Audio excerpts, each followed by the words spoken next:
Live. Welcome, folks. This is January 9th, Friday. This is a joint meeting with the House Corrections and Institutions Committee along with the House Judiciary Committee. We are going to be talking with Lieutenant Steuben from the State Police Department in terms of what is out there for human trafficking as well as sex trafficking. And I hope to have an open dialogue with all members with the lieutenant and vice versa. So I'll turn it over to you, Lieutenant, if you could just identify yourself for the record. Sure. Lieutenant Mike Steuben with the Vermont State Police. Thank you for having me for the committee. I appreciate it. I've been with the State Police since 2003. So approximately 23 years of service. You had me for about another 7 months, and then be fortunate enough to retire. So currently I'm assigned to the Bureau of Criminal Investigations. And so I oversee and manage 2 detective units down on the southeast part of the state out of Westminster and the Royalton Barracks. And as one of my responsibilities, I've been the human trafficking coordinator for the State Police about 2019. So been doing this for just a little while. Lieutenant, could you speak a little louder because we're way down here? I don't have that problem. So I will say that for me, human trafficking, I was first introduced to it during a car stop back in 2007. I had arrested a female from Vermont who was coming from Hartford, Connecticut to the Windsor, Vermont area. She was in possession of a few ounces of crack cocaine. She was arrested, followed through with the process. Probably about a week and a half to 10 days later, I received a phone call from the state's attorney that was prosecuting the case. And he had indicated that he had received a phone call from a detective down in Hartford, Connecticut, wanting to talk to us about the female that I had arrested. So we met with her, and she describes a situation where this female who was living at the time around the Montpelier area had befriended a group that was up here selling drugs from the Hartford area. One day they asked her to take a ride down to Hartford, Connecticut, which she had done probably dozens of times. Well, on this occasion, instead of coming back to Vermont, they chained her up to a bed and she was trafficked out of there for several weeks until she was able to free herself. And the detective that we had met had interacted with her as she was running naked down one of their roads in Hartford, Connecticut. So back then, nobody really knew what human trafficking was. Sex trafficking, labor trafficking really wasn't something that we spoke about. Definitely not anything that I had been involved with. So that's 2007. We fast forward to 2025. We have the exact same problems going on in the state. And we know that the same types of exploitation of our Vermonters are happening. But at least now we're a little bit more aware of it. We've gotten some training on it, and we're working on combating it. So when we talk about trafficking, we really talk about 2 different things. It's exploitation of vulnerabilities, right? The traffickers are very good at manipulating the vulnerabilities of their victims and exploiting them based upon those vulnerabilities. And so that's kind of what we're going to talk about today. Hopefully by the end of my presentation, we'll have a better understanding of what human trafficking is, some of the elements of human trafficking, some of the recruitment tactics that these traffickers will use, a little picture of what human trafficking looks like in Vermont, how to recognize it, some indicators and red flags, our investigative approach to this, how it's centered around a victim-centered approach to our investigations, and how we take into consideration the needs of the victims that we're trying to help, and then some of the barriers and the needs that really we could use that would be very helpful for us as we investigate these types of crimes. So what is really human trafficking? There really wasn't much of a definition of what human trafficking was until the federal government passed the Trafficking Victims Protection Act back in 2000. And that really defined sex trafficking, which is the important parts of the Commercial Sex Act. And it's being done by force, fraud, or coercion. Or it's being done by someone who is under the age of 18. And we'll get into some of the details of that. So you have sex trafficking, and then you have the labor trafficking, which is the recruitment, harboring, transportation of a person for labor or services. Again, using force, fraud, or coercion to get that labor. Vermont has its own laws, which mirror the federal statute, and it does the same thing. The first four parts really focus on the sex trafficking aspect of it. And the last three parts focus on the labor trafficking aspect of it. I will say as a state, we do a better job investigating the sex trafficking than we do labor trafficking.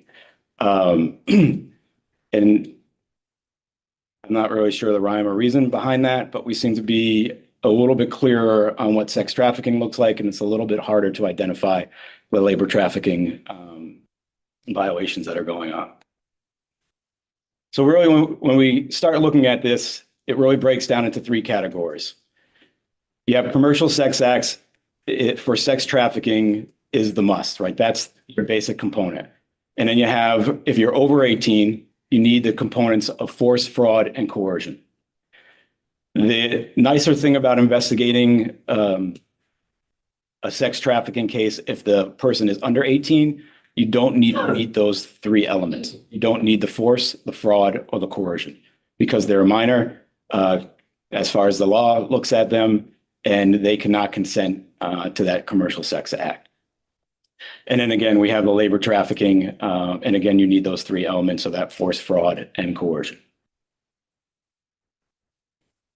Sometimes we get a little bit confused with the difference between what is trafficking and what is smuggling.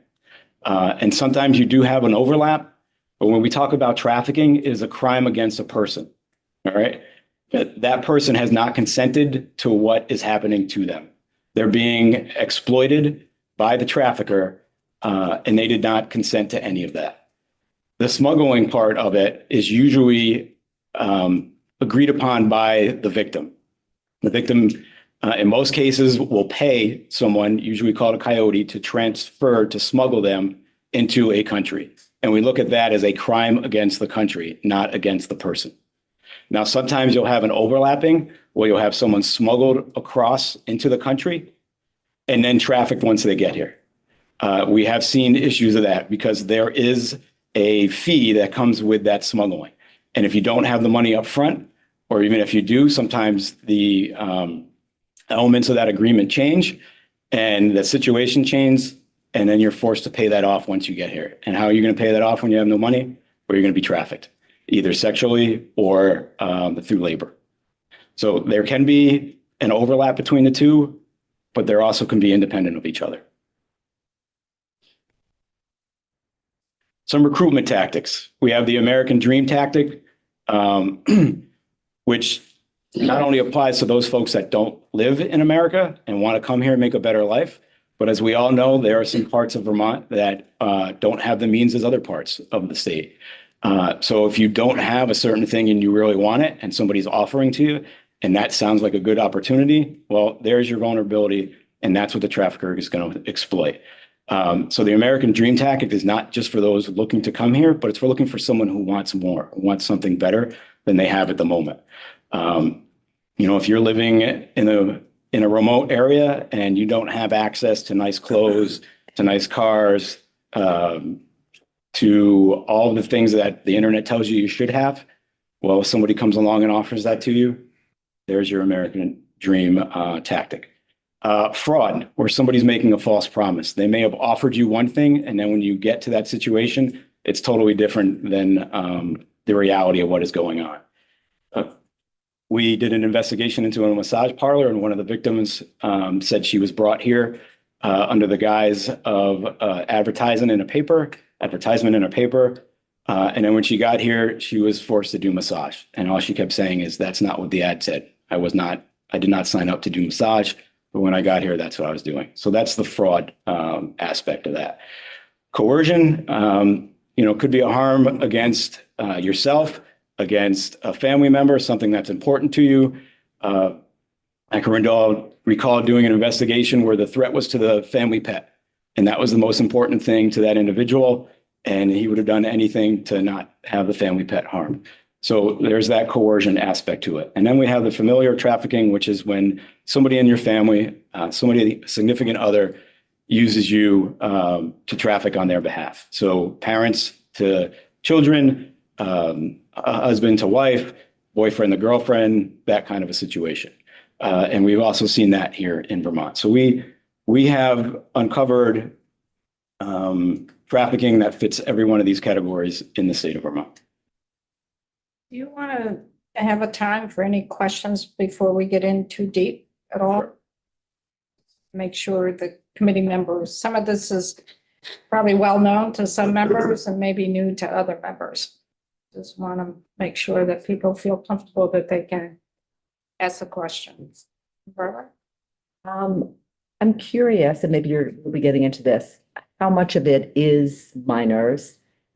And if it's sort of geographically distributed. I know for a while South Burlington had somebody who was dedicated in their police force to this. So just wondering if there were sort of hot spots also. So my best answer to that is, yeah, we'll get into some of the demographics of the victims. But as far as where you're going to find this, and there's a slide about this, it really is all throughout the state. Some of it is more uncovered in certain areas because we have a greater law enforcement presence. We have better victim service provider opportunities in certain areas. But you can find it in the south, the north. It doesn't matter what county that you're in. It's going on. Excuse me. Question. Anyone else? Okay. So I like to talk about this example because it's pretty similar to something that we could see here in Vermont. This was Mr. Bradley and Ms. Odell they owned a tree company in northern New Hampshire, and they had recruited individuals from Jamaica to come up here and work on the farm. When the individuals got here, they took all of their documentation, which is something that is very common. It isolates the victims to their situation. They were promised a higher wage, a good living condition, the prospect of coming to northern New Hampshire and enjoying all the benefits that you would have living in that area. Well, the reality is they were living in trailers with very poor conditions, that most of us would not want to live in. Their rate of pay was not what it was promised. It was much lower. They were threatened with violence. Sometimes violence was committed. There were dogs that were used to get them to go to work. They were threatened if they were ever left the farm that there would be retaliation against them. So this is it was a federal investigation. They both were found guilty of it. And that is something that is very typical of what happens when it comes to labor trafficking is you have a situation that is promised to a group of individuals. When they show up to perform the work, it's different than what they were told it would be, but yet they're forced to stay, and leaving is almost impossible. What was the penalty for that? I believe they ended up serving, I want to say it was somewhere between 5 to 7 years in federal prison. There were a bunch of back and forth. I think it went all the way to the Supreme Court, actually. Karen? And maybe you're getting into this, so you don't want to stop with the flow with it. But I'm curious, like, how was this identified? Like, that's the thing that I'm very curious about is you think, oh, okay, it's a tree company, they're just doing the work. So is that what you're going to get into? Like, what are the signs? How will we know? Like, yes, in this specific case, one of the victims had managed to leave the farm and then had communicated about what was going on. And that's how this was uncovered. But we will talk about some of the indicators and things to look for. So some of the elements of human trafficking, you need an action, right? There has to be some sort of recruitment, harboring, solicitation. So how did that person get into that situation, right? Were they recruited for it? Was there an advertisement? Were they solicited to do it? So that's how you start. That's your first element. Then you have the means of. So how is this person kept in that situation? Is it through force? Is it through fraud? Is it through coercion? And then the third element would be the purpose, right? What are they doing? Is it commercial sex? Is it involuntary servitude, debt bondage? What is the what is the purpose for that person that was brought into that situation? And then if that victim happens to be under the age of 18 for the purpose of commercial sex, then you do not need that force, fraud, or coercion element. Everybody clear on that one? Okay, so what does this look like? Force, I think, is pretty explainable to most people. You know, everybody thinks of, okay, maybe gun violence or maybe physical violence. But if you're victim A and there's victim B right next to you, and you see the trafficker physically assault or victim B as victim A, I'm going to do what the trafficker says because I don't want to end up like victim B. So that's a form of force, although it was not directly applied to me. But I've saw what happened to victim B, and I don't want to be victim B. So I'm just going to go along with what the trafficker says. So that's another example of force that we may not think about. In the state of Vermont, facilitated drug use is also a form of force, and it's more of the withholding of that drug to get the victim to perform something, because the fear and reality of withdrawal is something that most folks don't want to go through. Fraud, false promises, better life, I love you, you're my girlfriend, you're the only one I care about. You're here to do this. This will only be one time. I swear it's just until we can pay the rent, whatever it is. It's not what the reality shows. And then there's the coercion, the threats to somebody else, the withholding of legal documents, especially if you're not in the country legally. And then that psychological manipulation and control. So those are the means that we talk about when we speak about trafficking.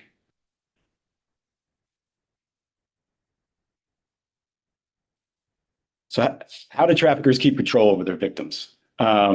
Biggest way, obviously, is violence and intimidation. That goes hand in hand with trafficking. Violence, sex, especially when you're talking about sex trafficking, those go hand in hand with each other. A lot of the times it's isolation. They're going to remove the victim from everybody else in their family that they're comfortable with. They may end up with a new friend group. They may end up alienated from their family. They may move them to a different area where they're not comfortable, where they don't know anything, where they don't have any support system. And that's just another way for then that victim to become solely dependent on the trafficker. If you're in a new area and you don't know anybody, well, a trafficker is your only hope. Financial control, they control all the money. One of the questions that we ask when we talk to victims, especially when they say, oh, no, I'm doing this voluntarily. Well, where does your money go? Do you have any control over your money? If the answer to that is no, well, how much control do you really have? And then over time, there's diminishing resistance to what's going on because they control everything. They control your basic needs. They control your work conditions. It becomes futile to fight back against it. Threatening to use law enforcement, especially with those that are in the country illegally. We've had some instances where we have workers that are here, and then at the end where they're like, oh, well, if you don't want to do this, then we're going to call law enforcement on. And that's, at least in Vermont, that's not the way it works. So, Barbara? So you talked about how it's different, trafficking is different than smuggling. Now I'm wondering how trafficking is different than kidnapping in some cases, or is that also a charge that happens? well, I'm not to say that some of these individuals weren't kidnapped initially, but that's probably a small section of it because you need that person to be able to freely come and go. Sometimes, they're confined to one place over and over again. But if you're sending somebody out to perform a date with somebody, you can't chain them to the wall, right? You got to have them leave and then come back. So there's got to be other ways that you control them besides restraining them. Why is it the fastest growing crime? Because it is. And the reason why is it's so profitable. And it's unfortunate to say, but when you have a commodity, we'll say drugs, you can only use that once. You can sell a gun a few times, but once you sell it, it's out of your possession. With humans, you can reuse that human over and over again until that human expires. So you can get the most out of them, which means that it's extremely profitable. You could be making $1,000 to $1,500, if not more, a single day. And that's day after day after day. There's very high profit margin, and it's pretty much hidden amongst us. Like I said, back in 2007, I had no idea what it was, and I was in law enforcement. I'm pretty confident to say the average person didn't know what it is and may not still today. So it's going on right in front of us, and it's hard to detect. A lot of it's not seen as a crime. It's just prostitution. This is what this person chose to do. Well, when you start peeling back the layers, that's not the reality of it. And it's difficult to prove because it's very victim based. And sometimes the victims aren't your best witnesses. So there's a lot of things that law enforcement needs to do to make these cases stronger, to build more evidence than just the victims. So why wouldn't the victims be good witnesses? What plays into that? Sure. Fear is one thing. Trauma bonding. They build a relationship with their trafficker, especially if it's been going on for a while, especially if it started in a affectionate manner. A lot of them don't have a substance issue, so that affects your memory. If you're intoxicated for most of your day, your memory of what you went through is probably not the best. So there are a lot of issues along with that. Sometimes our victims are also involved in the criminal justice system. So there's just a lot there to unpack to try to get these witnesses, these victims to become good cooperating witnesses. One more question and then answer. So would the victim be predisposed to protect their abuser? In some instances, yes, absolutely. I've also heard from some victims that maybe they didn't want to protect the trafficker, but the other girls, that if there was a larger trafficking organization, they wanted to protect them. And they know if they left or if they testified, then there would be more harm to the other victims, and they didn't want to deal with that. I'm curious, you mentioned in the first story you shared about the woman who was arrested. Your initial contact with her was as a defendant, as an alleged criminal. And then you learned later that she was actually being trafficked.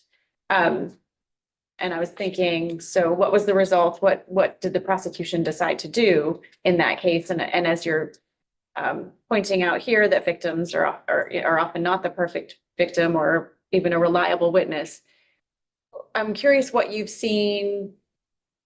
Is there a trend? Is there a common outcome? I recognize every case is different, but how are victims being treated by our system in Vermont? And what do you see in terms of prosecution of the crime of trafficking with them as victim and their crimes with them as defendant?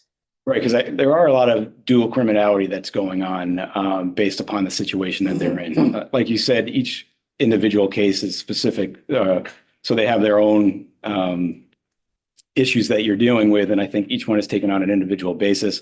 I think in this instance, there was a lot of consideration given to the female that we had arrested based upon her past trauma and her willingness that she cooperated down with the authorities in Connecticut. And I've seen, we definitely have changed the way we do things here in Vermont. We're much more victim-centered than I think we used to be. I think we work a lot more with our victim service providers to get these victims the services they need to try to turn them around. And maybe sometimes that includes some incarceration, sometimes it doesn't. It really depends on the circumstances and the level of involvement of the victim. Because you also have some victims that are more involved than others. There are victims that, are really being victimized. And then there's others that may be partially involved in the recruitment of some of these girls. So their level of involvement varies as well. And that's why I don't think there's a, one consistent response to that. Yeah, I appreciate that. And I'm just, aware of the fact that the statistic that 90% of the population in our one female prison at the Chittenden Regional Correctional Facility, 90% of the folks there are victims of sexual or domestic violence. And so it seems like there's an incredible amount of crossover. And There is in trafficking, there definitely is, there's sexual component of it. There's definitely the violence component of it. I think it's definitely a category of its own. Although you may have elements that touch on both sexual violence and domestic violence, the issues that we see with trafficking victims have their own, they need to be treated differently. I don't think they fit nicely in those boxes. And I think that's, we work, the state police works a lot with the case manager, Katie Newell out of South Burlington, who does a great job as a liaison with us and really tries to help on a granular level of what these victims need. Instead of just saying, okay, well, we know this is what we do for domestic violence victims, and this is what we do for sexual assault victims, because human trafficking kind of is its own little element. So I know we focus that women are being trafficked, that women are sex trafficked. Are there also men and males being sex trafficked, women trafficked? Yes, the obvious answer to that is absolutely. Our reporting in Vermont is not good overall. So we really don't have a great understanding of what the universal picture looks like of trafficking. I will say that as far as the victims that have been identified, the majority of them are females. But due to the fact that we know that there's a lot of underreporting, there's definitely a male population that's being exploited. We just probably haven't done a very accurate job of figuring out to what extent. How could we increase the reporting? What would be needed? Well, we used to have a Vermont Human Trafficking Task Force, which brought together a bunch of stakeholders, and as part of that required reporting amongst those stakeholders, from victim service providers, from law enforcement, from DCF, so forth. With that dissolving, that requirement, that obligation to report data has kind of gone away. You'll see in the statistics that I provide later on, it's really just from the state side. So law enforcement and DCF, we really don't have a good understanding of what the service providers are encountering when it comes to trafficking. Lieutenant, how much trafficking are you seeing across the Canadian border, and how's the coordination with Canadian law enforcement? So again, I think that goes back to the smuggling aspect of it. We know that once they've got here, there have been cases of them being trafficked to pay off that debt. We work really well with the HSI. They're actually the lead trafficking agency in the state of Vermont. Like without them, 99% of our investigations wouldn't happen. So I know they have coordination with folks that are crossing the border and with Border Patrol and so forth. But I have not been involved in with any Canadian officials as far as folks that have been smuggled across and then trafficked. Thank you. Set. So we've kind of touched on already the sexual exploitation of minors. That threshold for minors is a lot lower, fortunately. So we don't need that force, fraud, or coercion, those elements, which is really helpful when you have a minor saying, "No, I was a willing participant in this." Well, fortunately, you're a minor and you can't be a willing participant of it. So we don't need the force, fraud, or coercion. We just need that commercial sex act. And again, the Commercial Sex Act is trading sex for something of value. Now, for an adult, that may be money or drugs, but when we talk about a juvenile population, it could be something like a vape, could be something like housing because they're a runaway. It could be nice sneakers. It could be, I like nice clothes and manicures and things like that. So it could be cigarettes. It could be whatever is of value to that individual. So it's not just necessarily money and drugs. There's a broader range of things. And when we look at these cases, we don't distinguish between immigration status, gender of the youth. It's just whether or not that individual was trafficked and what we can do to help them. Yes, How do you determine age? usually self-report, So you trust them. but verify. How do you verify it? That's what I'm asking. Well, you can either follow up with parents, with DCF, whatever contacts that they have had. If they're in that situation, maybe they've already been encountered by law enforcement. So there's a few ways that we can try to validate their ages. The runaway population, sure. Sorry, I'm sort of hiding back here. I've just sort of been letting it run over me, but this notion of the commerce part of it, when you're dealing with a kid, the kid is taken and forced into some sexual acts. If there isn't the commerce aspect to it, what do we call it? What is that? Well, there has to be some sort of value that that individual is receiving. So if they're being involved in, if they were sexually assaulted, then that's a sexual assault and it's not trafficking. But if taken by a person and, sorry, I'm thinking about something in particular, and forced into acts with several people, but they don't receive anything for it, then we're just dealing with abduction, rape, something of that sort. Well, is the trafficker receiving that? Because then that is the something of value. Okay. Thanks.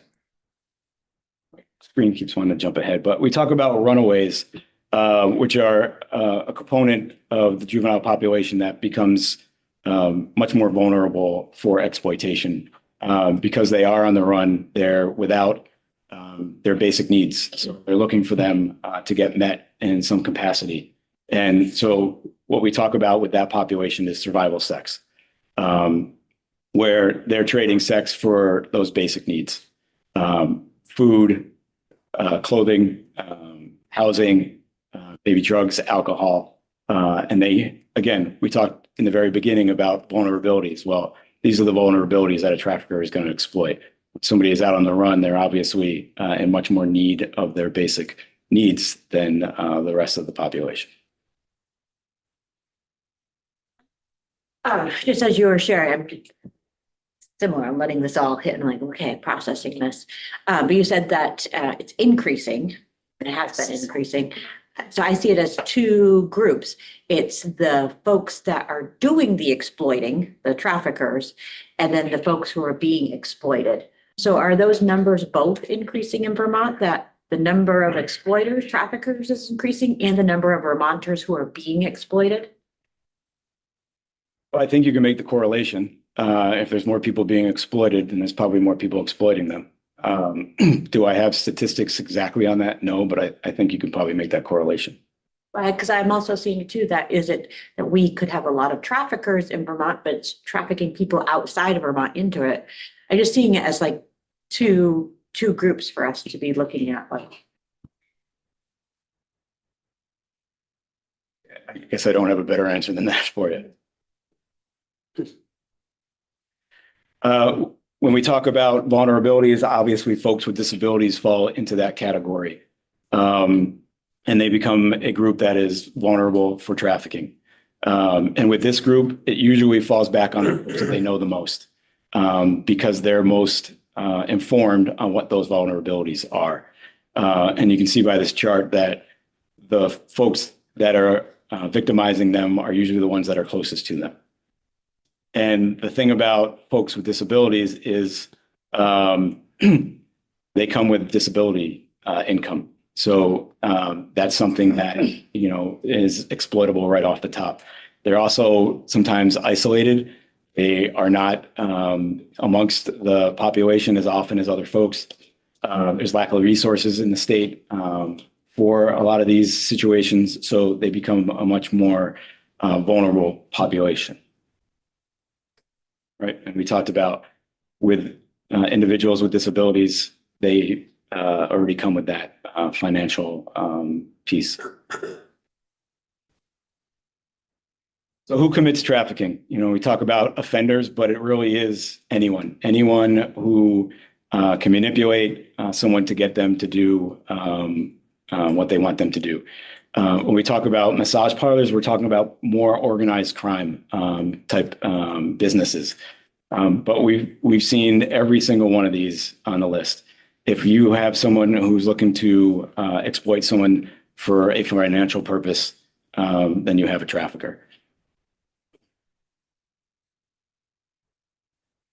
What does the process look like? It's not, most people, when they think about trafficking, they think of the movie Taken, and somebody breaks into your apartment, pulls you out, puts you in some sort of a trailer, building, whatever, and then traffics you out of that.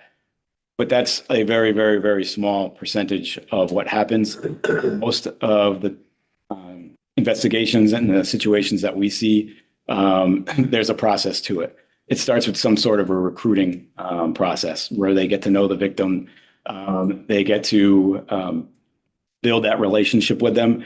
They get to learn their vulnerabilities, and then they start to exploit them, right? There's the grooming phase after the recruitment phase where everything is great, and they're treated like a king or queen until they're not. And that's when they get turned out. That's when they get told, okay, well, this relationship is going to change, and it's going to change in the way that you're going to start making money. And if you don't, well, there's consequences. So that's kind of what the process looks like. 3 stages: recruitment, grooming, and then turning out. Questions? Yes, ma'am. What's a bottom girl? So as we talked about before, there's different levels of victims, and you may have the bottom girl is more like, you can think of it as like a totem pole, the foundation of it. Like she has progressed to the point where now she is recruiting others and in charge of the girls that are being trafficked. Like the Ghislaine Maxwell. Would be. Recruitment pathways. Sometimes you have friends that are doing it. You have one girl that says to another girl, or one guy that says to another guy, I'm making a lot of money doing this. It's not that bad. Why don't you try it? It could be through violence in a relationship, turns violent, and then all of a sudden you're trafficking. Could be through lack of options. We talked about runaways, covering basic needs. Could be mothers to parents, or parents to children. We just need to do this to get enough money to get to next month. Well, or I just need you to do this because I need drugs for tonight, or whatever it is. Next thing you know, that's the relationship that builds. Promises. What do they do to keep victims in the situation? Economic opportunities. Talk about folks coming into the country, but again, it's also those that don't have the means that they think they want or they deserve. Material comforts falls in the same vein. Love and affection. If you really love me, you would do this for me. It'll only be once, I promise. Basic needs we've talked about. We just need to make enough money to move away to start another life. And I can't do this, but you can. So these are some of the promises that some of these victims get caught up in. In Vermont, the majority of the trafficking that we're seeing on the sex side of it all has some sort of an addiction component to it. A lot of it starts with an addiction and then gets exploited from there. And the traffickers know that. So, sometimes the victim may be getting too lost in their drug habit, and the trafficker's solution is to bring them to rehab. Rehab's also a great place for recruitment. Our correction facilities, both from victims and from traffickers. They may be sending somebody in to start to do some recruiting. You have a population that is ripe for that, and it's a good place because everybody's under the same roof. So, as we talked about earlier, traffickers are very good at their craft, and they're very good at finding victims with vulnerabilities, and what better place to look than a recovery center or a correctional facility. So how much of that are you really seeing in Vermont? Like, if you go back to the screen, where they're posting bail for a victim to avoid detoxing in jail, or they're really starting to recruit facilities, a person purposely has bail set, they're not willing to, they're not paying it so they can get into the facility to start recruiting. Is Is it 20%, 50%, 100%? I don't really know. I think that's a better question for like a victim provider that really interacts with the victims that are going through the correction facility and the rehab. Like Katie Newell would be a great resource for that. She would probably have a better understanding of what percentage we're talking about. But I know I spoke with her this morning, and that is a concern that we have. We have two basic recovery centers in the state. So, you know, those are pretty easy targets for recruitment. I mean, I'm just concerned, you know, our correctional facilities, there's so much movement in and out. And I'm just even wondering if there are the trafficker to begin with, the head honcho is getting in there and starting to recruit. I think it would be interesting to see who is paying for bail, who's putting money on certain people's accounts, who's waiting for them outside when they get out, who's bringing up nature. Those are good ways to figure out if there is a trafficker involved, or if they're involved with a group that's doing this, for sure. Or even during visitations. Correct. Yeah.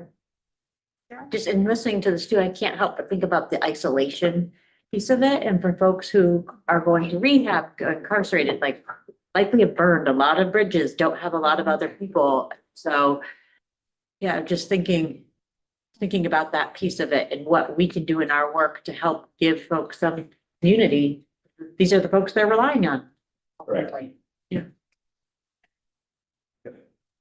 Particularly when they're coming out in reentry and they may be having a hard time for transportation to get to services, or they're having a hard time to get their meds. And they're dependent on other folks. Right. There's your vulnerability. Correct. You know, having housing that's just for human trafficking victims would be helpful. You know, like you said, maybe MOUs with taxi services to help folks get from A to B, because, you know, we are a pretty rural state. So if you don't have those opportunities or those people that can help you with that, then you may be solely dependent on the one person that you don't want to be. I mean, it's Kevin? having worked in the field, I have seen 15-year-olds whose mothers have trafficked them, and their relationship is complicated, right? Like in terms of not having contact with their mother moving forward, or, and I was thinking what you were saying about service providers. So if they're under 18, I'm assuming there's mandated reporting going on. But again, I think making sure that service providers know what they're looking for so that they can intervene. And I don't know if that was happening when the task force had been meeting. I know that there was a lot of activity with that task force. So it does seem like that same training that corrections officers would have would be really important to have for runaway and homeless youth shelters, for battered women, like lots of different types of programs. I am part of an MDT that does training to a lot of different organizations, providers, law enforcement. So that's really what we've spent a lot of our last 4 or 5 years doing, just like you were saying. But it definitely is a different type of challenge for human trafficking victims than it is for providing services for like domestic violence or sexual. Sure, but just in terms of like who might be coming in or like. And I know DCF has done a lot of training with their staff to try to recognize some of the indicators with that. We've done trainings with corrections as well to try to identify some of the indicators of trafficking that are happening both in the facility and then when you have probation and parole out and about checking on folks. Kevin and then Ken. So far I've heard about smuggling, trafficking and the victims, but I haven't heard anything about those who are paying for these services. The sex. Are we gonna get into how you identify those who are paying for the sexual favors and what we're doing about that? Or is that not part of your presentation? That is not part of the presentation today as far as what we're doing to try to curb demand. As an agency, we haven't really participated in any proactive type enforcement where we set up stings to have, people solicit sex and then do any of those type of details. So yeah, we haven't really aggressively gone after that supply side. And I understand this is the oldest industry in the world in history. So if we don't take the demand away, we're just shoveling sand against the tide. So I would like to see us think about that. Is that Minimum- because there's a lack of resources or lack of focus to go after the folks who are the perpetrators? I think it's they're like everybody else. We have limited resources, and we're trying to use them in the best manner that we can. And we're still trying to identify victims and help them with what they've been through. And then, then our next stage after that is to try to increase the number of prosecutions that we have. And then, so it's not that we don't want to, it's just we're not there yet. Are there laws on the books that if an individual has been proven to be paying for sex, any of these victims, that they have a consequence? For the person, for the customer, I mean, not for the customer, for prostitution is illegal. I didn't understand what you said. Anyway, I shouldn't. If you get caught paying for a prostitute in Vermont, is there a penalty? I believe there is. So good. Start. Kim? So these organizations are already well known by the people that are want to keep the victims involved. How are we even dealing with that? You know what I mean? I mean, they know they're already in getting treatment or whatever, and they're just waiting for them to come outside. Like you've already said, people know who's in there waiting and making sure they don't go to the police or they stay away from law enforcement and all that stuff. And they're probably threatened by that, I would assume, right? Well, I've certainly heard that. And how are we dealing with that? Well, it's complicated because the investigation, we need a victim. So, we don't start the other way around. We can't just assume somebody's offender and committed a crime without a victim. So we are trying to bring victims to law enforcement to help us prosecute these. That's a long and arduous process. A lot of victims, even if we do identify that they are a victim of trafficking, don't want to cooperate with law enforcement. We can't force that, nor would we. Which I assume is the threat effect of them, right? That like they already know that once they go into a facility or something like that if you say too much, you're going to pay the price when you're out. It could be. Yeah. I don't want to say there's just one particular reason why a victim may not cooperate. There may be a multitude of reasons why they don't cooperate, but I assume that would be one of them. And you probably don't want to answer or maybe can't answer this, but are we enforcing the laws enough? How so, sir? The people that are doing the bad things, are we Well, I think if enforcing the law? Are we making them pay are we sending them to jail, whatever it takes? I think if we identify traffickers, we're trying our best to prosecute them. How are we doing with that? There have not been many state prosecutions for trafficking since I've taken since 2019. Thank you. A lot of them are being done federally. So So Sean and then Zach. I just Googled it. It's hiring a prostitute or aiding prostitution is currently classified as a misdemeanor in Vermont for your first offense with penalties up to 1 year in imprisonment or a fine of up to $100. So I just correct that there is also a crime for soliciting a sex act from someone who is human trafficked, and that's a 5-year felony. Okay, great. It's Thanks. different than prostitution. Okay. Zach? Yes. Thank you, Chair. One question I had is around task force and I believe there was a human trafficking task force that was stood up.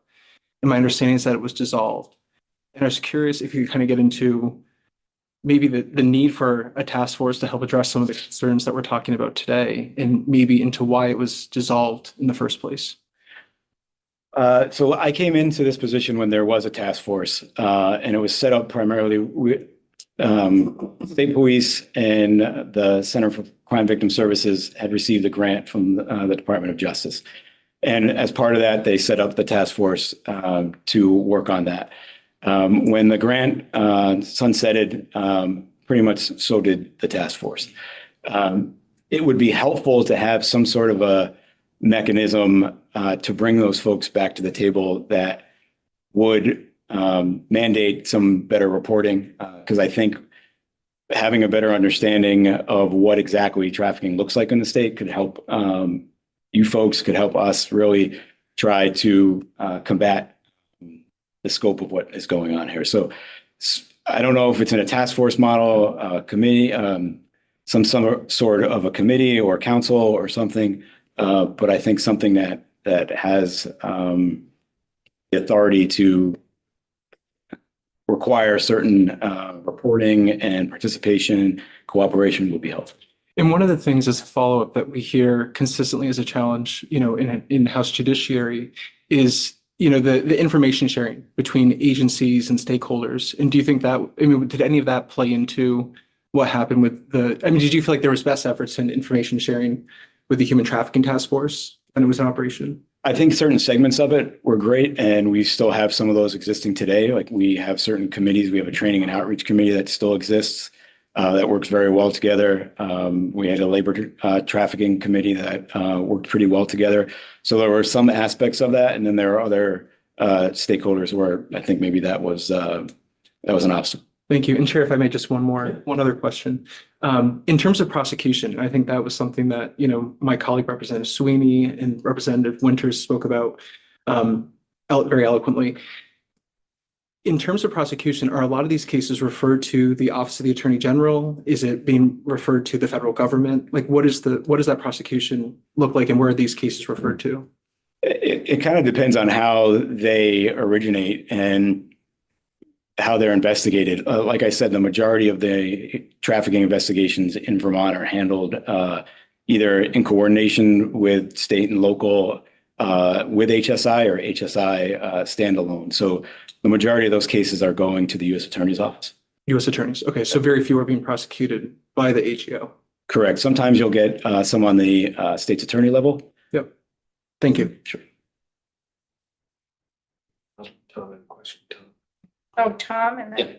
Thank you. Thanks for being here, Elsie. I'm thinking hypothetically about elements you might need to write an affidavit to prove this. Essentially, how much does actual knowledge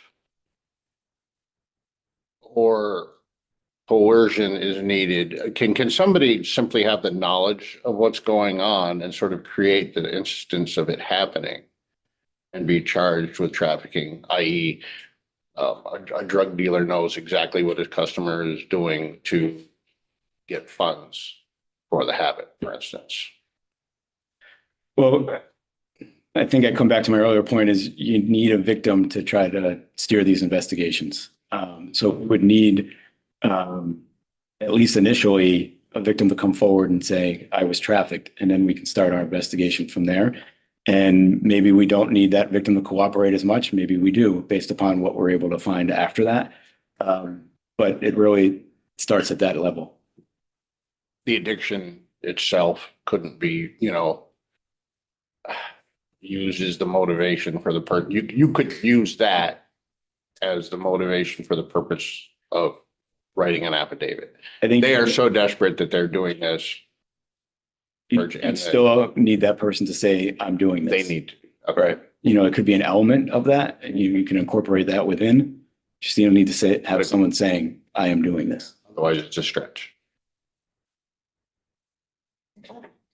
You mentioned, that the investigations are a long and arduous process, and I was wondering if the folks in your unit, that's the right term, receive particular training, specific training for, trauma-informed training, working with victims of human trafficking and how to help them along the process.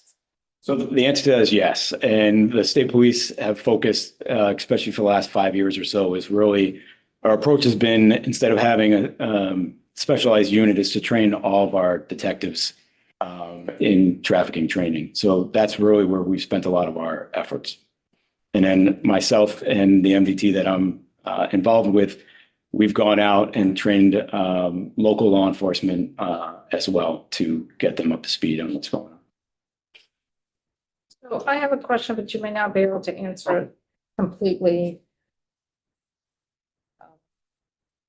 So I would assume that there is law enforcement throughout the state police, maybe local, that have a pretty good idea where a trafficking is happening and who is the perpetrator for that.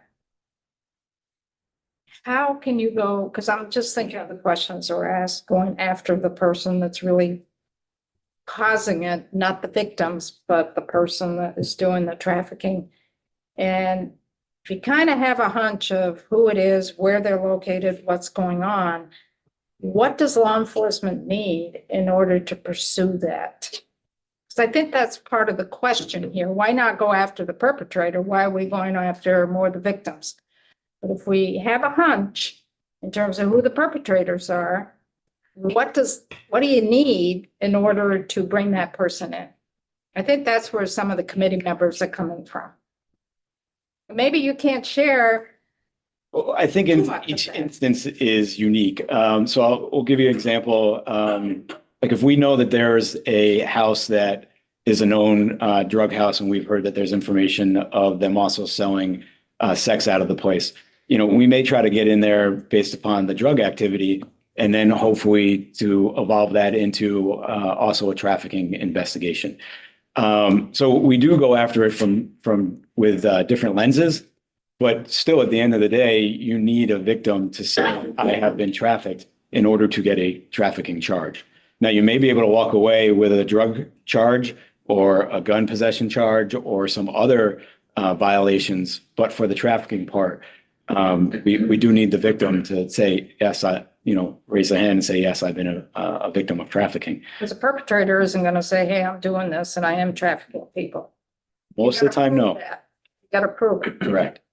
And for us, that's really where we've introduced, the case manager to try to build that relationship, because sometimes they don't want to deal with law enforcement. The victim, you mean? The victim, right. And to try to build that relationship so that if and when they're ready to talk to law enforcement, we still have that connection. And that has been successful, not always. Some victims never want to really come forward and cooperate for, maybe they don't want to relive the trauma that they've been through. Maybe they're fearful of the offender, whatever the reason is. And then others do, but sometimes that takes time. We've had folks come forward 2 years down the road and say, okay, I'm ready to cooperate now. Mary had a question. Yeah, maybe. There is a piece of legislation on the Senate side to legalize prostitution. What would that look or do to this issue? I think there's a lot of tentacles to that question. I don't know if it's just a simple, if you legalize prostitution, will trafficking get better or worse? So, Right, and that's, I've been told, both ways. Right. You don't have a sense of. I don't know if the state police has a sense of what is better or worse. What was the question? I missed the question. Well, I said there is a piece of legislation on the Senate side to legalize prostitution. So how would that look to, I don't want to say better, but would it be make this situation worse, or because we're kind of opening it up, or would it lessen it because the demand isn't there, the want or need or demand for it isn't there? Yeah, no, I appreciate it. I was going to ask a similar question actually, because there's a House bill to decriminalize consensual adult sex work. So I guess the same answer was probably for that How do question. you approve consent? When you have a person with more power over you. That is the question. How much of it is consensual? And I think you'll get a lot of different answers on that. Yeah. I think my question is just around the point that you made earlier, that a lot of people who are in these human trafficking situations are also in the criminal justice system and are maybe even committing crimes as a part of being trafficked, especially in the scenarios where it's around addiction. Something that I've interacted with a little bit is there's a part of the human trafficking chapter around vacating convictions because someone was being human trafficked while that crime was convicted and was committed, and then they were convicted of that crime, but they could essentially have that wiped because it was done while they were trafficked. I haven't really seen that much. I don't know if when we're talking about getting victims to work with police and cooperate to try to address the underlying issue. Do you see that being a tool to work with victims that essentially they could try to address their own criminal record because of the crimes that they've committed while they're trafficked? Can I ask for a clarification? You said you don't really see that much. Which part of that? I don't see any discussion of for me, I don't really know very much about any of this, right? So I just more is that a tool that you guys use at all as a way to sort of work with victims of human trafficking to get them to cooperate, like a carrot? Right. I will say that there is a lot of dual criminality that does exist in the trafficking world, whether it's a trafficker having someone go purchase a firearm for them because they're not eligible, shoplifting for them, stealing things just because that's the only means that they have. Having that option to not charge that person with a crime because they were doing it under duress, that could be a tool that is used to gain cooperation. And that tool already exists. Well, it's a little different than that. They are charged and actually they are convicted of it, and then you can vacate. And then a defense attorney can make a motion to vacate that conviction with a showing that they were trafficked at the time. And that's kind of where I'm it's kind of a convoluted thing that I don't really know if someone who's a victim of human trafficking has a lot of pending stuff or has been convicted of stuff would know. How many people are in CRCF right now that we could be having that conversation? And who have, and that's kind of my very. And what level articulated question is discussing, right? Like what level of trafficking were they engaged in? And you'd have to be able to verify that. Yeah. Food for thought, and that was the goal for today.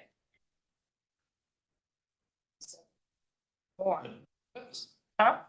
Yeah, earlier you had mentioned the people that you deal with, get them in touch with crime victim services. And I'm just wondering from the angle you see crime victim services, do they have the resources to handle what you give them? I know they have the skill, the know-how. It's a wonderful organization, department, but resources is it's not a straightforward answer. So like with everything, there are some that are better at dealing with it than not. After hours is always an issue. human trafficking, again, is different than sexual violence, domestic violence. So having someone that is just familiar and well-trained in that would be helpful. We rely a lot on our human trafficking case manager, who that is her primary role, and that's her. She's very good at it. And then she kind of will reach out to other service providers that she sees that the victim needs, so that we don't have to shop around for different providers. So that relationship and the strength on that really helps us to assist the victims. Thank you. Yes, sir.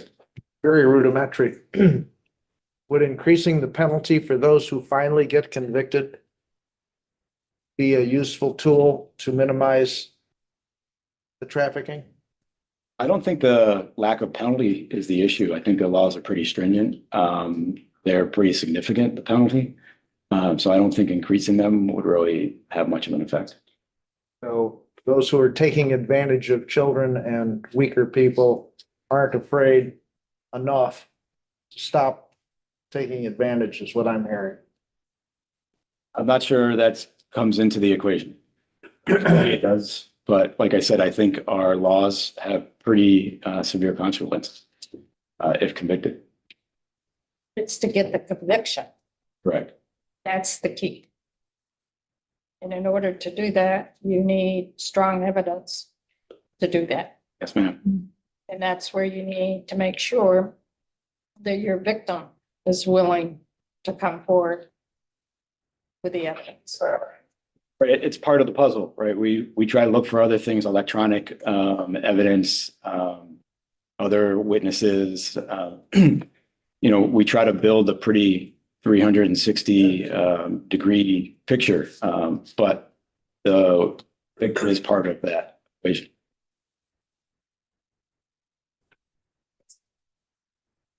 Well, it just occurs to me that the one way that I'm thinking of it now is that the state has a hard time competing with the provision of needs Right.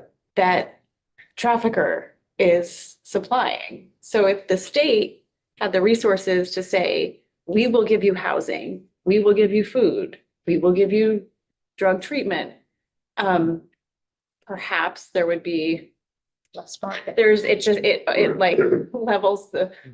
You're 100% correct. So I interviewed a female who was being trafficked and was willing to cooperate. And at the end of our interview, I'm like, what can I do for you?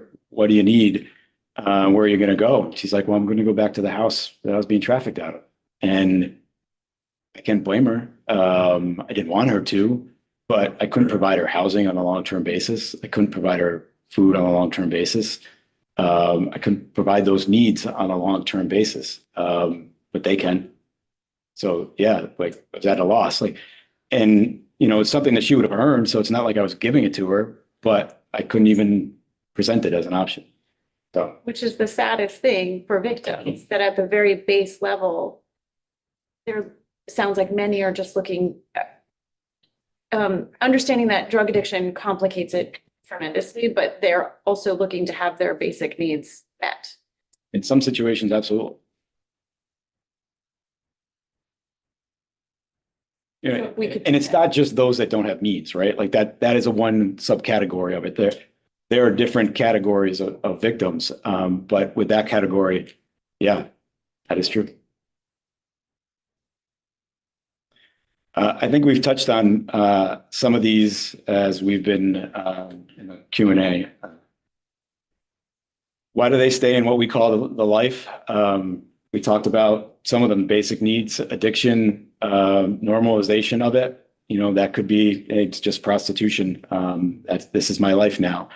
Bonding with the trafficker, shame, self-blame. This is, nobody feels bad for me. This is just where I am. So lack of alternatives. You definitely have the threat of violence. So all of these things there may be one, there may be a cluster of them, but these are the reasons why they stay. Things that we like to remember is that bond, especially if it's on a long period of time, that develops either between the victim and the trafficker or the victim and other victims, is really strong, and is really influential in a lot of what happens to that victim in the short term and definitely in the long term. If you're in a situation like this and the trafficker has controlled your whole life for years, taking people out of that situation, a lot of them don't know the basics of how to live because they haven't done it for quite some time. They don't know how to have a job, what we would consider a normal job. They don't have driver's license, maybe. They don't know how to get from A to B because that's been taken care of for them for the last 2 years by the trafficker or the group that they're affiliated with. So keeping that in mind when we're dealing with victims is pretty important. And that leads us into, the approach that that we use with victims. It's much different now than it was when I first started. We're much more victim centered as far as, what is it that the victim needs? How can we help that? Listening to what they're saying and not saying. Like they've just come out of a situation where they've been manipulated and controlled. They don't need another person, agency, whatever, to come in and fill that void, right? It's time for them to start having some control of their lives. Am I circling? Something happened here. Something happened to my connection. It's probably working with you somehow. Are you still in the Zoom call? I think I may have gotten kicked out. Okay, so if you go back to that link that you see there, it should be able to join back in. Gave you a look. What just happened? We're just saying how much we love you. That makes me feel warm and fuzzy. Remember, we're on YouTube.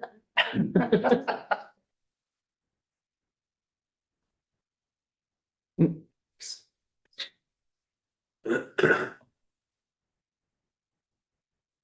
should be able to just start right back up. Hopefully where you left off. Oh, and mute yourself again. We're gonna have to take it from the top. Yeah. Now, let's hope not. You're gonna have to share your screen up on here as well. It said it was. Amy, thank you.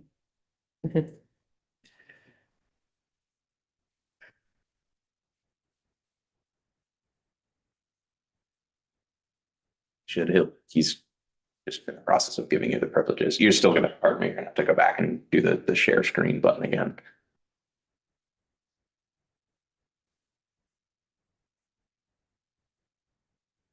Okay, looks good.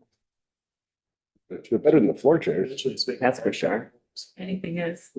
Gotta just keep moving.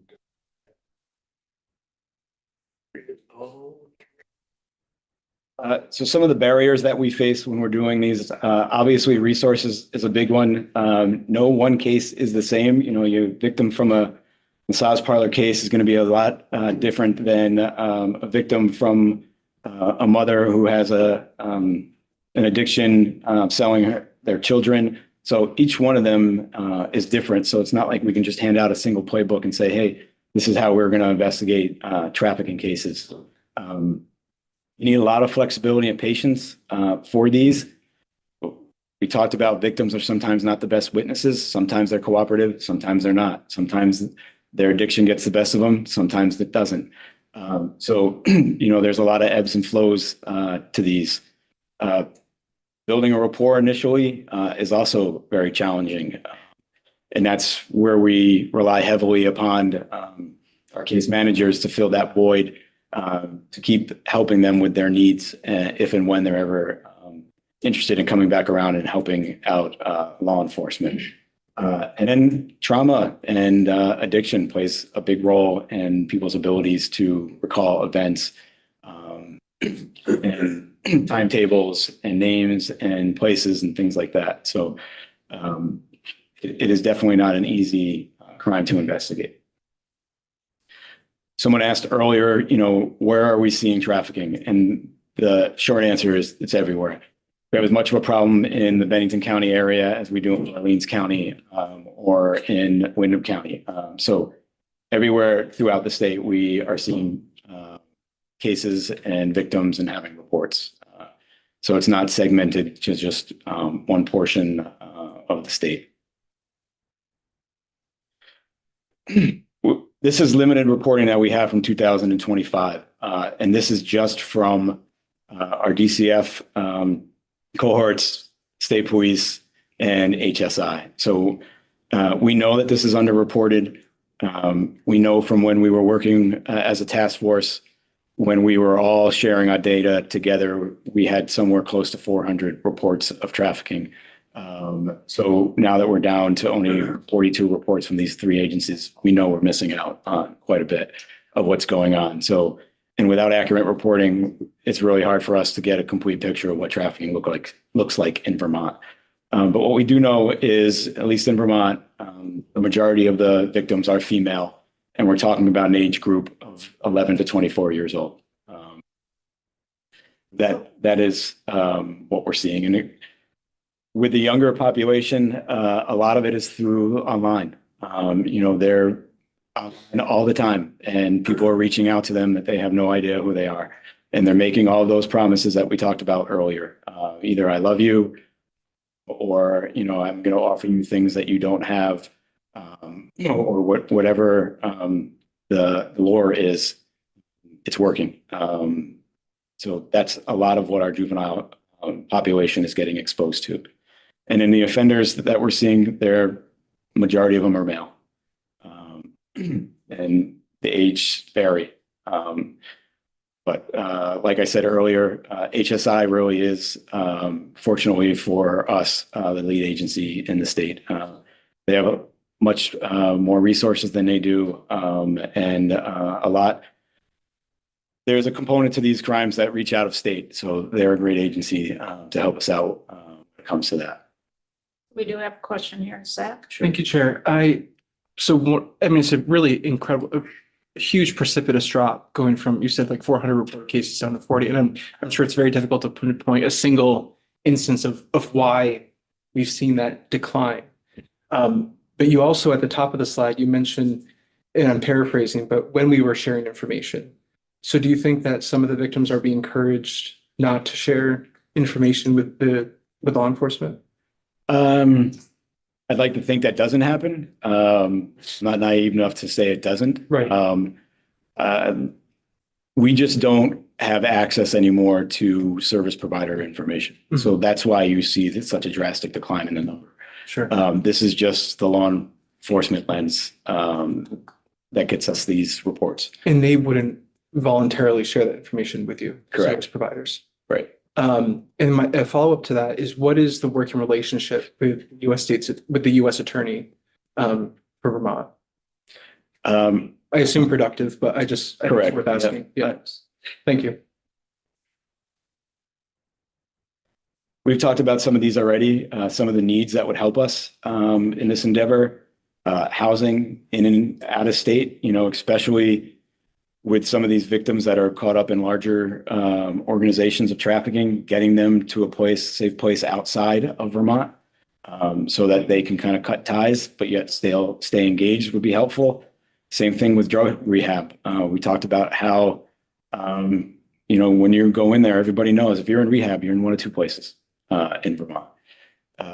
So some of these things could be very helpful for us. I think you asked earlier about service providers, just having human traffic specific providers, I think would be quite beneficial because, like I said, it's a unique animal and it brings its own separate unique needs for the victims.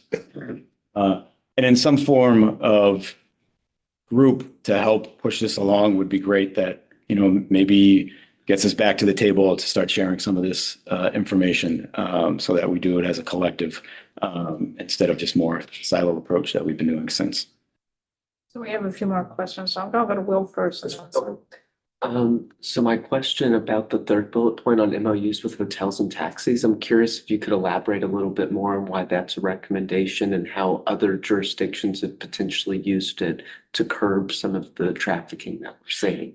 Sure. Well, we were just talking before about dependency. And if you're relying on those, your trafficker to provide you with a roof over your head or transportation or things of that nature, well, then, you know, you're right back at the beck and call of your trafficker. So, and we know that Vermont is a very rural state. And if you need to go to treatment or you need to go to a medical appointment or things of that nature, and you don't have access to transportation, that could be a barrier.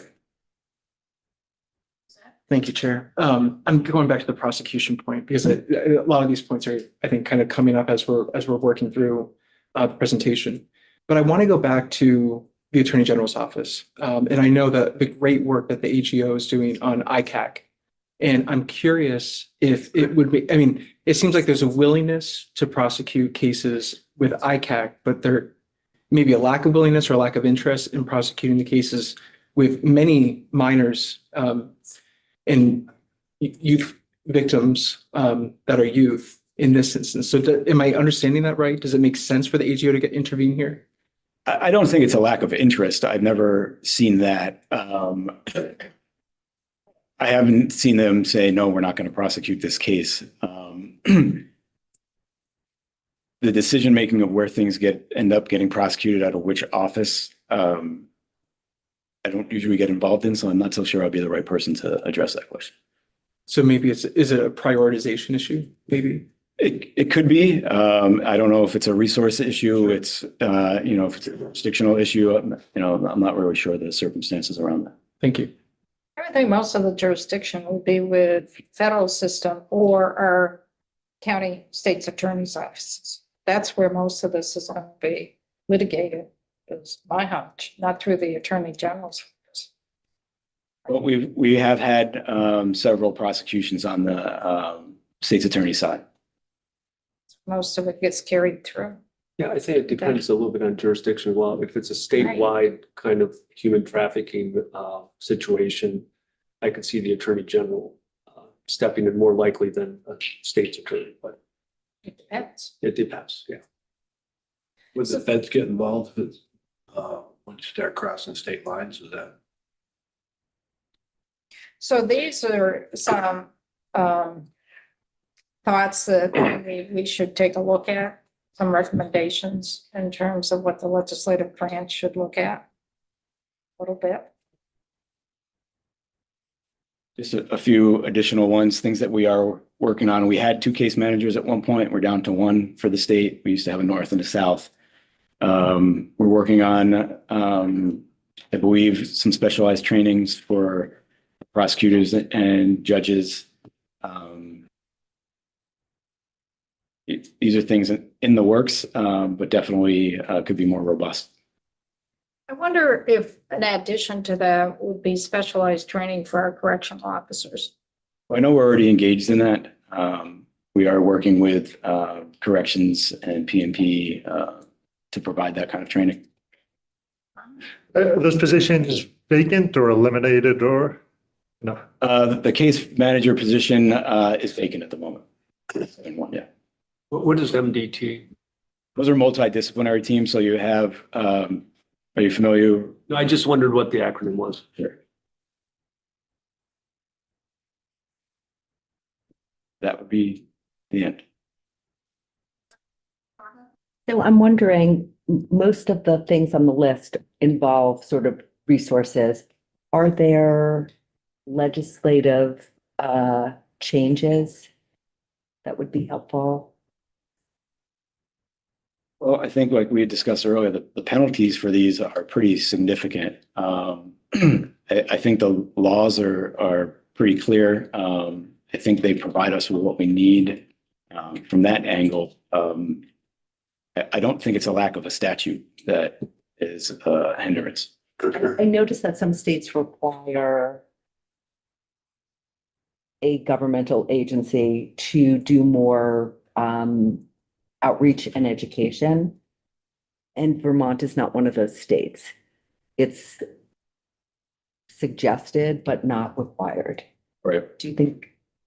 Well, I think as we talked about earlier, like if there was a body that was kind of spearheading some of this training, the data collection, things like that. I think that would be very helpful. So that body would need the resources to implement all of that work. I think the resources and the authority. Yes, right. And so we shouldn't think of it as, just getting that body, but making sure there's advertising money or training money, right? Like, so that you can actually do what's required. Yeah, and something to hold some folks accountable for getting the work done.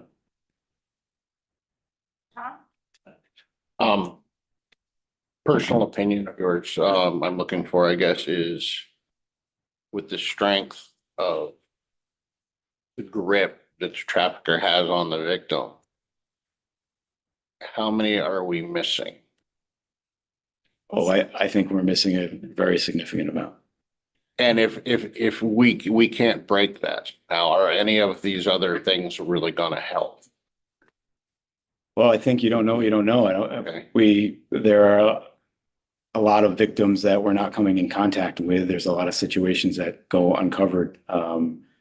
So I think what you saw in the presentation is what we feel would help us win the ones that we have come in contact with. And if we can't stop it with already, I mean, I see life sentences are sometimes involved in these. If that's not breaking the cycle, this is gonna be a really tough nut to crack.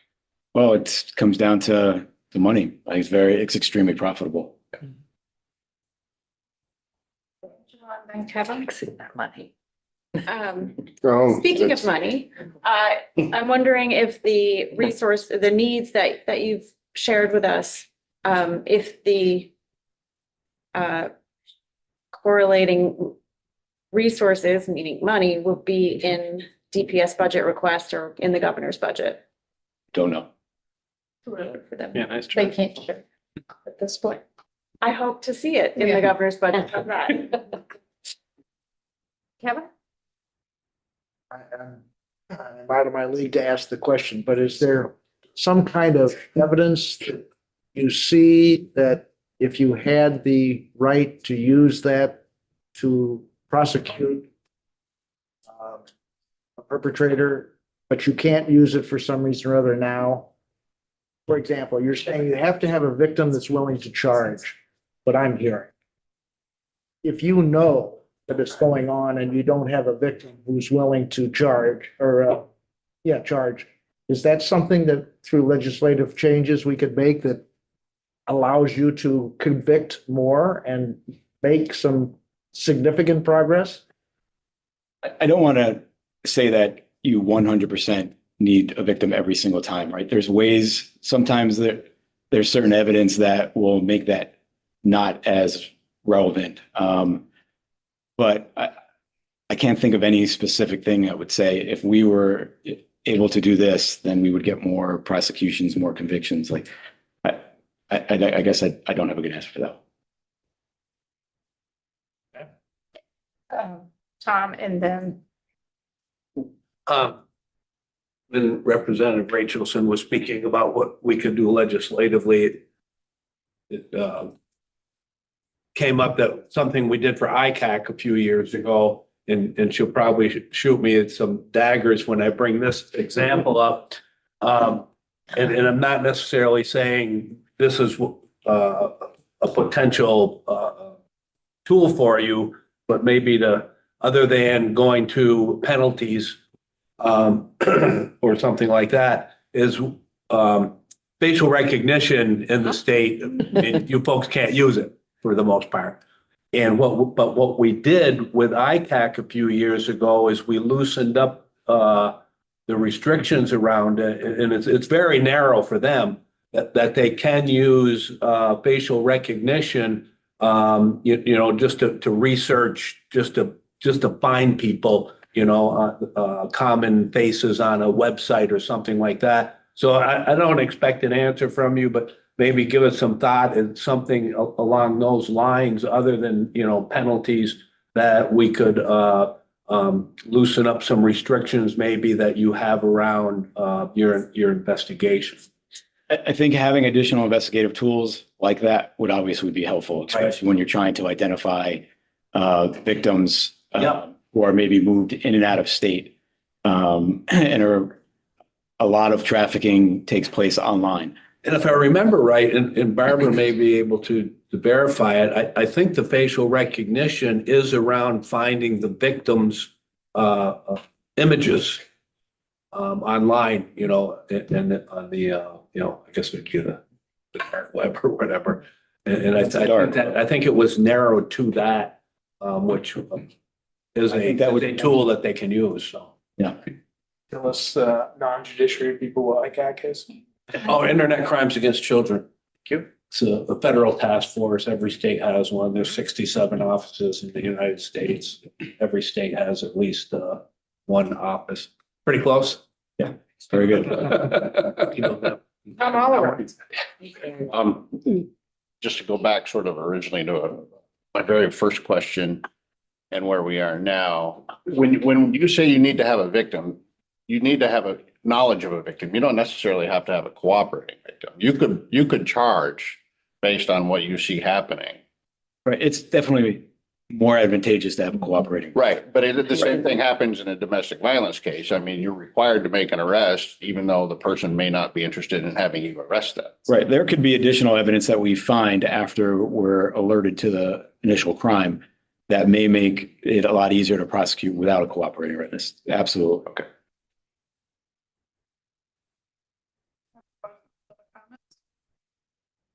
Very helpful. I hope this was helpful. I hope it wasn't redundant for folks. Thank you. I hope there was a lot of new information and, I just thought it was important for members of the legislature to become aware of what's really happening in our state. And law enforcement and communities are dealing with, because this is a safety issue as well as really dealing with folks of our state who are being victimized. Thank you very much. So I want to thank Lieutenant. Yeah, thank you. And anytime, folks have questions, I'm sure the lieutenant will be available for more conversations, one-on-one conversations. I really appreciate everyone. For 7 months or so. Right. Thank you, Lieutenant.